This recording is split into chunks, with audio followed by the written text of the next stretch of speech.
দৃশ্য ১ সকালবেলা ছোট্ট একটা গ্রাম। রকি কুকুর মাঠে খেলছে, লাফাচ্ছে, ঘেউ ঘেউ করছে। মিনি বিড়াল গাছের নিচে ঘুমাচ্ছে, হঠাৎ ঘুম ভেঙে গেল। মিনি হাই তুলে, আরে রকি, সকাল সকাল এত হইচই কেন করছো? রকি, আমি একটা গুপ্তধন খুঁজতে যাচ্ছি, তুমি আসবে? মিনি হাসে, গুপ্তধন? তুমি খুঁজে পাবে, আমি না থাকলে দিক হারিয়ে ফেলবা। দৃশ্য ২ জঙ্গলের পথ ধরে। রকি ঝোপঝাড়ে লাফাচ্ছে আর মিনি আস্তে আস্তে হাঁটছে। রকি, দেখো, ওখানে একটা গর্ত।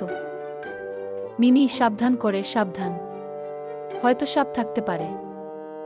রকি ঝাঁপ দিল আর পরে গেল কাদা ভরা গর্তে। মিনি হেসে বলল, মিনি, বলেছিলাম না সাবধানে চলো। দৃশ্য ৩ পুরনো গাছের নিচে। গাছের নিচে একটা ছোট বাক্স। মিনি তার নখ দিয়ে মাটি খুঁড়ে খুলে ফেল। ভেতরে কি? রকি, হাল। মিনি, আর আমার জন্য মাছের শুকনো কুকি। দুজনেই খুশি। শেষ দৃশ্য বিকেলবেলা মাঠে। রকি আর মিনি পাশাপাশি বসে খাবার খাচ্ছে। রকি, ধন্যবাদ মিনি, তুমি না থাকলে আমি একাই হারিয়ে যেতাম। মিনি, আর তুমি না থাকলে এত মজাও হতো না। পেছনে হাসির সঙ্গীত। বাচ্চাদের জন্য বার্তা, সাহস আর বুদ্ধি একসাথে থাকলে বন্ধুত্ব যেতে পারে সব।